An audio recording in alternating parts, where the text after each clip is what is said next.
Hey guys, thank you so much for tuning in. If you are new, don't forget to subscribe, and for the returnee, thank you so much for always tuning in. My name is Jackie. Yeah, forgot to say that. My name is Jackie, and today I want to tackle a topic about rape. I want to talk about rape. It's that time of the year. It's a long weekend. Everybody is excited that kids are going to go away. You are going to have your free time or whatsoever, right? And some of you guys are taking in kids in your house to enjoy the long weekend together and everything. And in most cases, when these things happen, the rape thing, it usually happens during the holidays and stuff, because now you have all these kids that are in the house, and you know, there are some big boys, there are some young girls or some big girls that does things to the kids. And yeah, so that's what I'll be talking about today. And you know what, I want to thank him, toast with him. Before, I never thought it was right to come out here and be talking to you guys without makeup. I used to think that the makeup thing is the thing, right? If you're not having makeup, then you know it's not right for you to do every YouTube video. But sometimes you're in a situation where you realize about something that you want to talk about, and you are not going to talk about it because you don't have makeup, and in the process you end up forgetting what it was, or because you didn't write it down or whatsoever, or because you are not in that same energy anymore. And today I'm in that energy because growing up I had to go through sexual abuse a lot. I know it happened to me like 3 times, so with that being said, I think it's right for us as parents to talk to our kids about it. I never had, mind you, I'm so grateful for the way I was raised. Our parents were raising us according to the way they know, or whatever they knew. But as these generations that we are in right now, right, we are in a different generation, not the same as the one that we were raised in.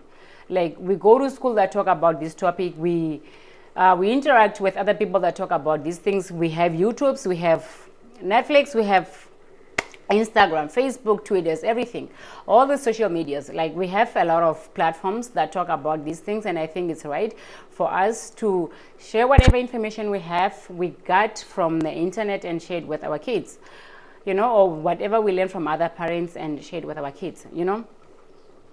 I really don't want to talk about my history. When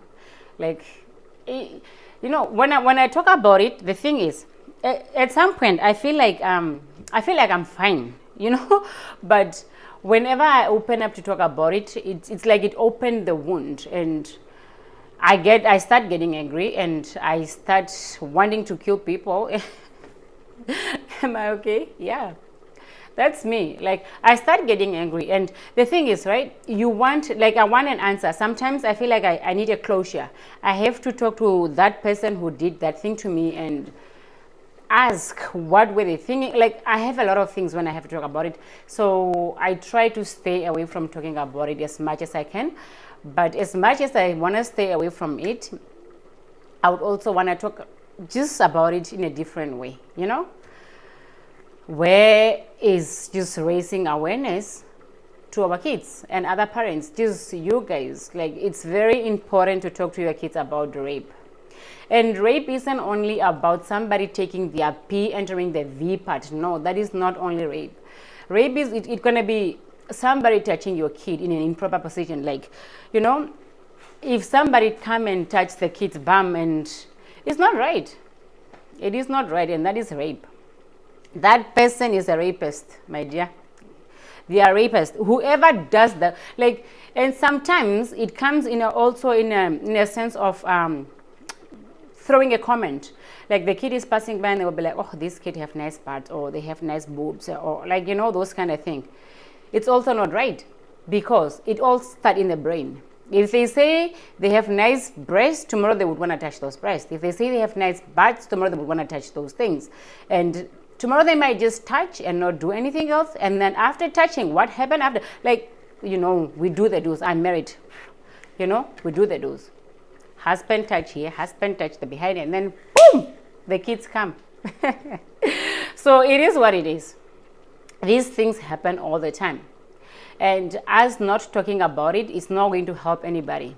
Us not talking about it, it's going to cause more damage to our kids than good. So talk to the kids about sex. There's nothing wrong with mentioning sex. There's nothing wrong with mentioning penis. There's nothing wrong with mentioning vaginas. They're just parts on the kid's body, on your bodies, or whoever, right?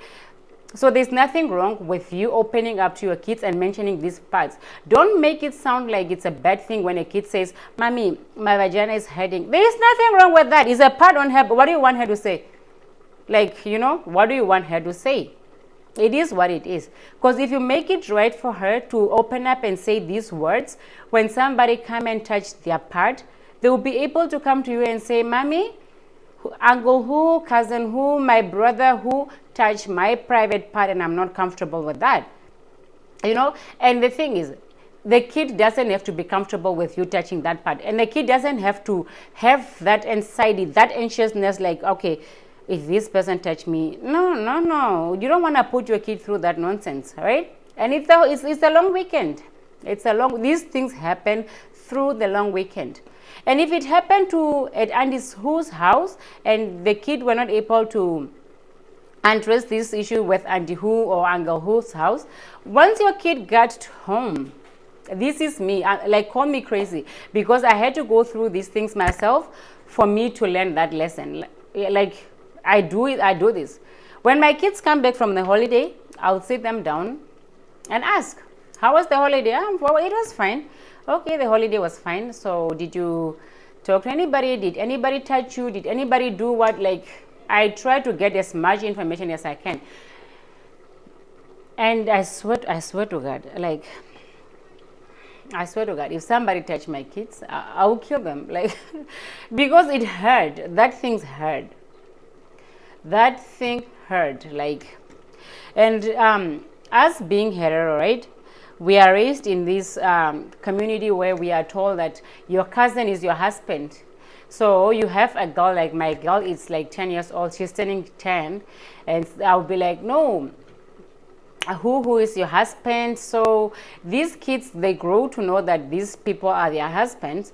And when you are in a house like us, we are free with our kids. I'll be standing there hugging my husband, kissing my husband will be touching my bum. Like, it's normal. Like, it's a normal routine in my house.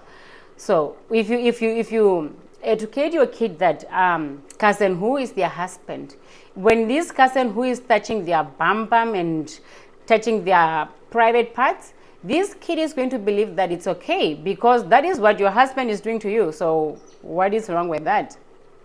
They will believe that it's okay because mommy said, "Who is my cousin?" and which means they are my husband, and if they are touching me, then it's fine.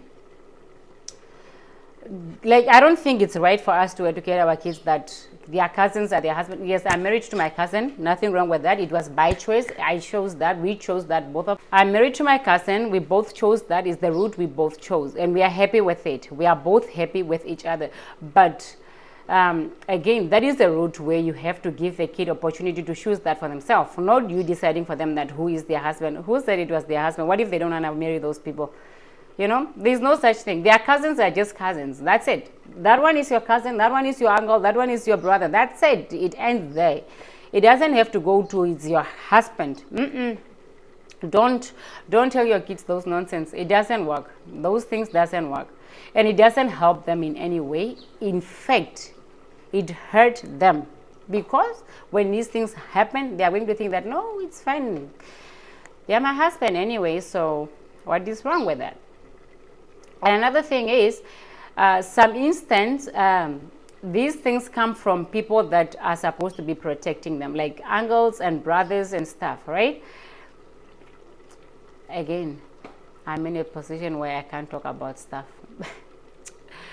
This life, right? Your kid might come to you and say, "My brother did this to me," right? What do you do as a parent? Can you tell me, what will you do as a parent? You ask the brother says, "No, I didn't." So what do? So you have two kids, one needs your protection and the other one is saying, "I didn't do it." So You are in between. You have to believe one over the other one. But like with me, trust me, if a kid come to me and say that whoever is touching them, I'll believe the kid that come to me and tell them that whoever is touching them, that's me. I'll believe them. That's me. Because why? I made a mistake. Something happened. A kid came to me, told me that something happened, and there are other people in the house. So in my heart, I knew that something happened. But because I was with the other people that are not believing or believing halfway or whatsoever, and making the kid feel bad for being touched in that position. So this kid had to feel like it was her mistake, her fault for her to be touched in that position. Because if a kid comes to you and you are doubting, and not only doubting in your heart, but you are throwing it back at her that whatever she's saying she's lying, like this, my Lord. I did believe in my heart, but I didn't come out. In fact, I failed her as a parent. That's what I did. I failed my kid as a parent. That's what I did. I failed her big time. It's my responsibility. It's my job. It's my right. It's everything for me to protect her with everything I got in me. That is why God trusted me with them. It's for me to protect them. All right? And the fact that I couldn't protect her that instant, I failed her. I failed big time. Sorry, I had to go somewhere. Like I was saying, I failed my girl big time. I failed her so much as a parent, and the fact that I failed her, it made me realize that I cannot repeat the same mistake that my parents did. That is basically what I did. When these things were happening to us, like personally me, right? There was a part where I had to sit and talk about it with my parents. And them as parents, instead of protecting me, they chose to keep quiet. I don't care if they were believing me or not. I don't know. Up to this day, I don't even know if they were believing me or not. But all I know is just that they kept quiet and these things kept happening. I tell you the first time, you do nothing. I tell you the second time, you do nothing. It's extra. And those people that do these things, my Lord, Jesus, these people that does these things, right? They start acting like they are innocent. Because I remember I had to run away from home. And this person made me look like I was the bad person for running away from him wanting to hurt me, or from him sticking his fingers in my pussy. So I had to feel like I'm the bad person, or I'm the bad kid. Yes, you are the bad kid. That teenage girl that started dating, now she thinks she's what? Meeting sit, and nobody is bothering to ask you what happened. Those people that are supposed to be protecting you, they're not asking you. They're just throwing punches at you, and you feel like you are the wrong person. That's what I did to my girl. It happened to me, and I did it to her. And I feel so bad for not standing up for her the first time. And let's say, you mentioned, right? Like I'm saying, imagine these things happen in the holidays. The second time it happened again. And it was like, there are a lot of people in the house, but this kid keeps saying it's that one person. And still we are not believing the kid. So when the second time it happened, I was like, you know what? No matter what, I'm going to believe my girl. No matter what it is. I will deal with the consequences, whatever it is, I'm going to believe my girl. I'm going to believe my girl. And that's what I did. I became a parent. I believed her. And it turned out that when now this person was being interrogated and everything, he came out clean and said, yes, he did it. Both times. He did it twice. Not once, twice. The first time he did, and the second time he did it. And he threatened the kid not to say anything because he was afraid that we were going to believe the kid over him. But how am I supposed to believe you if you already know that you are lying? So why do you want me to believe you? in your brain, in your thick head, you already know that I'm lying, I'm threatening the kid, but you're still saying, no, I threatened the kid because I knew that I didn't want you guys to believe the kid over me.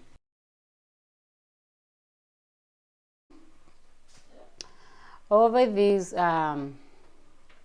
holiday, please, over this long weekend, choose to protect your kid, talk to them, and do the most for them. Because things are going to happen, people are going to do stuff to them, and people are going to deny.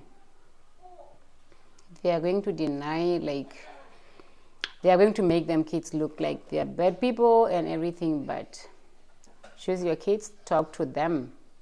These things happen. We don't have to lie to ourselves. These things happen. Talk to them. Tell them the do's and don'ts. Tell them everything that you need to tell them as a parent. Be the kind of parent that is there to protect them. Be the kind of parent that is there to guide them. Never let what the world says interfere with your parenting. For as long as you know that whatever you are doing as a parent is right, for as long as you know that as a parent you're not failing your kid, then do it. Do it. Don't even think about it. Don't even think about the world. Who cares about the world? At the end of the day, the kid is going to hate you, not the world. So do what is right, do what is best. I just had to share my experience, my kid experience or whatever, just to clarify on why I'm talking about this, or why I chose this topic specifically for this day or whatsoever. I noticed that the long weekends are coming, and soon it's the holiday. So please be the 8 parent. Be the kind of parent that everybody knows that I can't with that mother. That mother is just, be that kind of parent, please. Thank you so much for watching, and don't forget to share this video with your friends and everybody, because we need as many people to hear this message as we can, because all kids need to hear this. All the kids need protection. So the sooner we realize that, the better for us. Thank you so much.